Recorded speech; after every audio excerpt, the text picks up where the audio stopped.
Bismillahirrahmanirrahim. Assalamualaikum warahmatullahi wabarakatuh. Anak-anakku sekalian yang Bapak Guru cintai dan selalu bangga-banggakan, alhamdulillah kita bertemu lagi walaupun hanya melalui video. Kita kembali akan melanjutkan pembelajaran untuk hari ini. Jadi hari ini kita seharusnya ulangan subtema 2 dulu baru masuk subtema 3. Tapi karena Bapak Guru pikir-pikir terlalu banyak nanti penilaiannya. Jadi dengan kondisi anakku belajar di rumah, lebih baik penilaiannya saya kumpulkan nanti selesai semua pembelajaran di tema 7 baru kita ada penilaian ya. Oke, jadi anak-anakku sekalian, untuk di subtema 3 ini kita akan belajar tentang kebersamaan, yaitu kebersamaan di tempat bermain.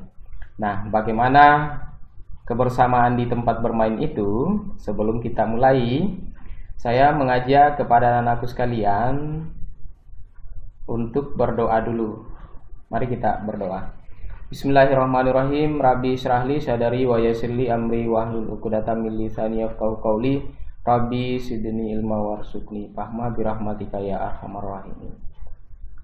Oke, jadi anak-anakku sekalian, kembali Bapak Guru mengingatkan bahwa anak-anakku tetap semangat di rumah, tetap jaga kesehatan, dan jangan lupa kegiatan paginya diselesaikan dulu sebelum masuk ke pembelajaran tematik. Nah, bagaimana kebersamaan di tempat bermain? Yuk kita nonton dulu video yang Bapak Guru sudah siapkan di sini ya.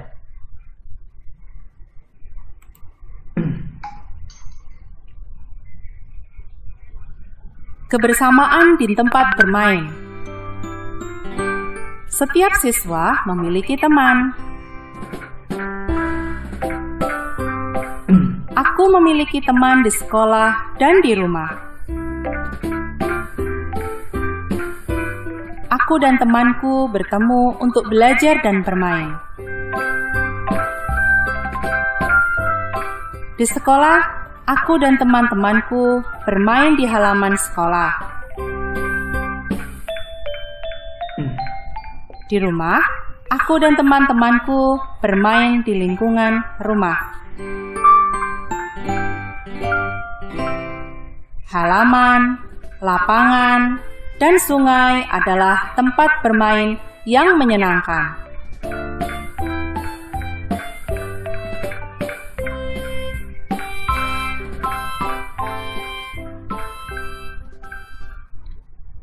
Oke, selesai ya. Oke, jadi anak-anakku sekalian, ya seru sekali tadi mereka bermain. Ada yang bermain di lapangan, di sawah, di sungai. Nah, di sini anak-anakku ada enggak yang pernah bermain di sungai atau di sawah? Iya, ada ya. Oke, jadi anak-anakku sekalian, begitupun dengan anak-anakku di SDIT Darussalam, tempat bermainnya itu banyak sekali, mulai dari rumah, sekitaran rumah, di halaman, di lapangan, perumahan, ya.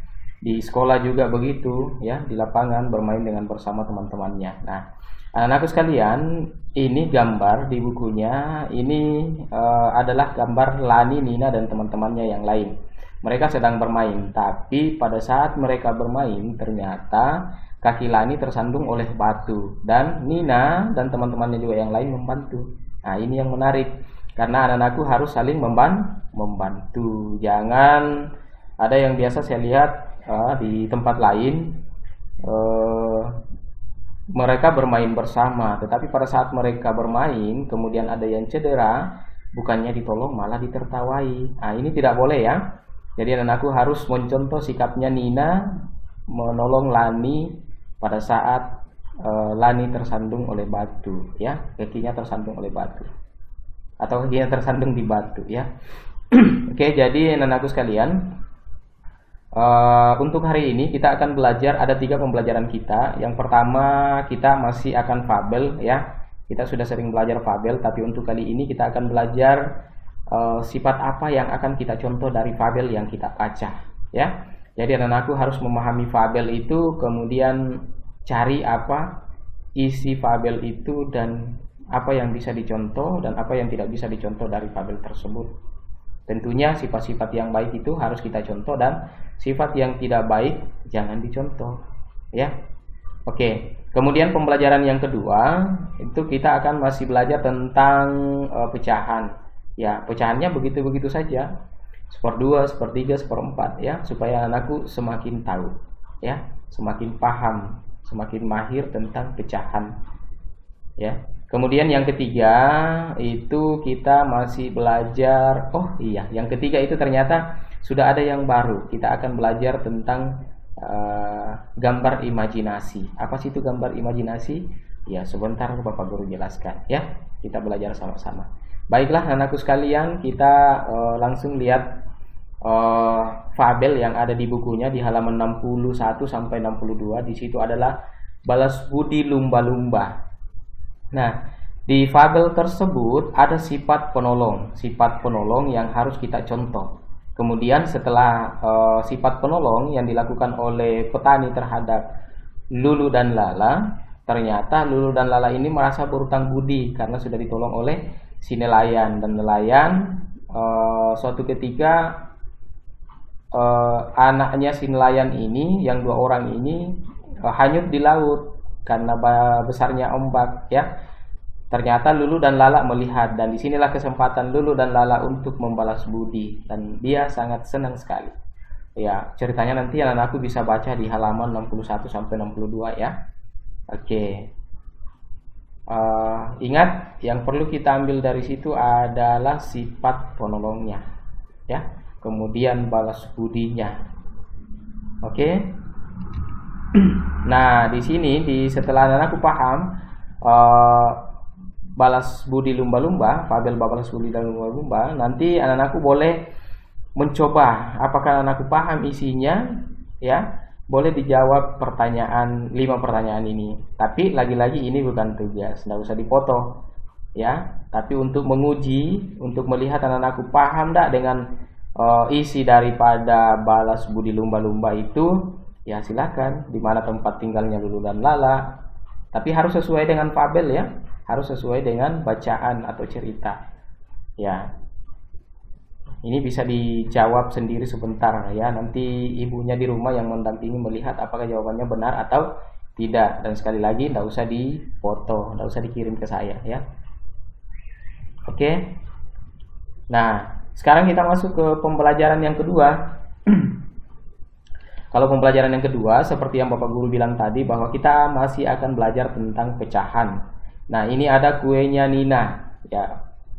Nina ke sekolah membawa 1 kue, tapi kuenya besar ya, kuenya besar, jadi bisa dibagi-bagi. Dia bagi menjadi 4. Nah, terjadilah dia ambil 1, kemudian ketiganya ini dibagi temannya. Tapi 1 potong kue pada gambar di atas dapat dinyatakan dengan pecahan berapa? Iya, 1 bagian ini 1/4. Lagi-lagi saya jelaskan bahwa 1 ini yang di atas itu menunjukkan 1 bagiannya, dan 4-nya itu adalah menunjukkan keseluruhan. Karena pecahan itu adalah sebagai 1 bagian dari keseluruhan. 1 bagian dari keseluruhan. Keseluruhannya 1, 2, 3, 4. Berarti 4. 1 dari 4. Jadi 1 bagian ini adalah 1/4. Oke, kita lihat contoh yang lain. Nah, kalau ini kuenya Deli. Kalau kuenya Deli ini kecil-kecil tapi banyak ya. Jadi ada 6. Ada 6 kuenya Deli, tetapi bukan dipotong-potong kuenya, tetapi dipisahkan dalam 1 tempat. Ya, mungkin dalam 1 piring. Jadi ada 3 piring. Berarti 1 piring itu 1 bagiannya. Berapa isinya piring? Ya 2. Jadi kue dibagi menjadi 3 kelompok sama banyak ya. Ingat, sama banyak itu pecahan. Kalau tidak sama banyak berarti bukan pecahan. Kalau di sini ada 2, di sini 3 berarti itu bukan pecahan ya. Harus sama banyak. Jadi 1 kelompok ini, 1 kelompok juga ini juga 1 kelompok. Ada 3 kelompok berarti 1/3. 1 kelompok ini adalah 1/3. Saya kira jelas sekali ya, karena sudah berulang-ulang. Kita ulangi terus pecahannya ya. Nah, kemudian yang ini yang saya bilang tadi, bahwa ini masih baru di tema ini ya, di tema 7. Tapi tema-tema sebelumnya juga kita sudah pernah dapat ya. Bagaimana kita menggambar dengan sketsa. Nah, Apa sih itu gambar imajinasi? Gambar imajinasi itu adalah gambar hasil dari hayalan. Jadi anak-anakku menghayal, berpikir apa yang disenangi, misalnya berpikir tentang tempat bermain. Anak-anakku berpikir, menghayal, kemudian digambar, ya, hasil imajinasinya itu digambar, ya, dituangkan dalam bentuk gambar supaya orang tahu, oh, si anak ini sedang senang bermain dengan ini, ya, digambarkan, ya, digambarkan dia bermain apa, ya. Ini tidak mesti nyata, tetapi bisa dari hayalannya, hasil pikirannya anak-anakku sekalian. Nah, terus bagaimana langkah-langkahnya kalau misalnya kita mau menggambar imajinasi? Yang pertama, anak-anakku harus temukan ide dulu, tentukan dulu apa yang mau digambar, misalnya tempat bermain, ya, atau pada saat berjalan-jalan di tempat wisata, atau pada saat belajar di perpustakaan, ya, atau pada saat berolahraga di lapangan, atau pada saat main komputer di lab. Itu bisa dihayalkan, ya, dipikirkan, kemudian dituangkan dalam bentuk gambar. Nah, kalau sudah ketemu idenya, berarti anak-anakku persiapkan alatnya, mulai dari buku gambar, kemudian pensil, ya, mistar yang segitiga atau yang bulat-bulat, ya, kemudian alat mewarnainya, penghapus jangan lupa, karena kita akan diawali dengan membuat sketsa. Nah, ini yang ketiga, buatlah sketsanya. Sketsa gambar itu kita coret-coret dulu, kasih coret-coret tipis dulu, jangan terlalu tebal supaya bisa dihapus. Kalau sudah oke, sudah bagus gambar sketsanya, nah barulah langkah yang selanjutnya, yang terakhir itu adalah mewarnai sketsa tadi, ya. Atau boleh kalau ini tadi misalnya ada balon, ya, sketsanya itu tipis-tipis saja, ya. Orangnya juga begitu. Kalau sudah yakin bahwa ini gambarnya sudah bagus, sketsanya sudah bagus, nanti bisa dikasih tebal sedikit, kemudian setelah itu baru diwarnai. Dan jadilah gambarnya seperti ini. Dan ini nanti saya ingin sekali melihat anak-anakku, setiap orang membuat satu gambar imajinasinya, ya. Jadi sebentar ada 2 tugas kita, ya. Tapi tugas yang pertama itu, ya, seperti biasa, menjawab soal latihan itu gampang sekali. Nanti yang keempat ini, gambar nomor 1, 2, 3 itu kita akan menjawab soal di latihan. Kemudian ini yang ketiga. Yang ketiga ini yang keempat, ya, maaf, yang keempat ini di buku gambar atau di kertas selembar. Nanti saya minta anak-anakku dipoto bersamaan dengan gambarnya ini, ya. Di gambarnya, setelah jadi gambarnya, kemudian nanti dipegang seperti ini, ya, baru dipoto. Jadi diambil satu badan setelah jadi gambarnya, ya. Itu tugas kita yang kedua hari ini. Karena agak berat, jadi nanti gambarnya ini boleh sampai minggu inilah, ya. Yang jelas nanti dikirim terpisah. Nanti saya siapkan tempatnya untuk mengirim khusus untuk gambar sketsa ini, ya, gambar imajinasi ini. Oke, saya kira pembelajaran kita hari ini sudah selesai, ya. Dan ini kalau kita mau memastikan apakah anakku paham pembelajaran kita hari ini atau tidak, ya, saya kira sudah jelas sekali. Kalaupun misalnya ada yang kurang jelas, boleh diulang fotonya, ya, biar Pak Tasmi menjelaskan kembali. Bukan foto yang diulang, video maksudnya, ya. Nah, ini yang saya bilang tadi, tugas pertama kita itu adalah latihan, ya. Ini si Sigung ini yang si busuk, ya, tidak ada temannya, tetapi dia ternyata harus juga bersyukur karena selain ada temannya yang menolong, yaitu tupai, ya, dia juga harus bersyukur karena dia dijauhi oleh pemangsa. Dengan adanya kekurangannya, justru dia selamat dari pemangsa-pemangsanya. Nah, silahkan dijawab, dibaca dulu, kemudian dijawab ini pertanyaannya, ya, mengapa Sigung bersedih, siapa yang menghiburnya, dan seterusnya, ya. Kemudian, nah, tuliskan nilai pecahan yang menyatakan banyaknya potongan pita yang sudah diambil. Nah, ini, ya, ada pisahnya dibagi 4, kemudian hilang 1. Berapa yang hilang? Ya, sudah dimakan, ya.